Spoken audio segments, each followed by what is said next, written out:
दोस्तों, हम सब लोग जानते हैं कि ठंड के मौसम में अकेले रहना बहुत ही मुश्किल काम होता है। आज की कहानी आप लोगों को बहुत ही अच्छी लगेगी। बात उन दिनों की है जब ठंड बहुत ज़्यादा पड़ रही थी। सब लोग अपने बंद कमरों में आराम से सो रहे थे, लेकिन उसी ठंड में एक बूढ़ी माँ अपने बेटे के साथ एक फटी चादर में काँप रही थी। उसके पास एक ही चादर था और वे उसका बेटा ही उसे यूज करता था। एक दिन की बात है, उसका बेटा, माँ कब हम लोगों की गरीबी दूर होगी? क्या हम लोग ऐसे ही रहेंगे?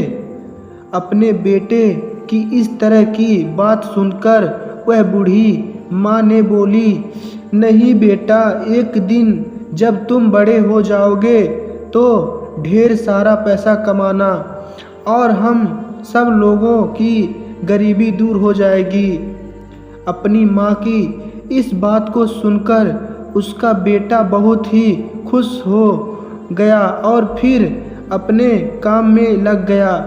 बूढ़ी माँ अपने बेटे को पालने के लिए एक सेठ के यहाँ पर नौकरी करती थी। समय बीतता गया और एक दिन उस बूढ़ी माँ ने अपने सेठ से चादर मांगा। सेठ बहुत ही अच्छा था, उसने तुरंत ही एक चादर मांग कर दे दिया। चादर पाकर बूढ़ी माँ बहुत ही खुश थी और बोली, एक दिन मैं ज़रूर ही इस चादर की कीमत चुकाऊंगी। कुछ टाइम बाद बूढ़ी माँ का लड़का बड़ा हो गया और उसने काम करना बंद कर दिया। कुछ समय बाद उसी सेठ के यहाँ उसके बेटे की नौकरी लग गई, लेकिन बूढ़ी माँ को पता नहीं था। लड़का बहुत ही अच्छा काम करता था।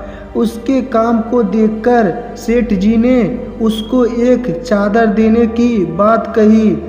सेठ जी की यह बात सुनकर लड़का बोला, सेठ जी, मैं यहाँ चादर अपनी माँ के हाथों से ही लेना चाहता हूँ। सेठ जी ने कहा, ठीक है। अगले दिन लड़का और सेठ जी उसके घर पर जा पहुँचे।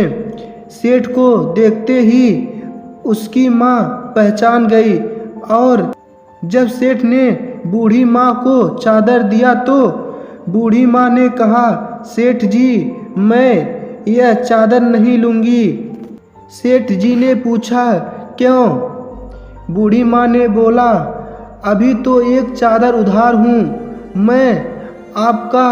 बूढ़ी माँ की यह बात सुनकर सेठ जी को याद आ गया सब कुछ और उन्होंने बोला, वह कर्जा तो आपने बहुत पहले ही उतार दिया था।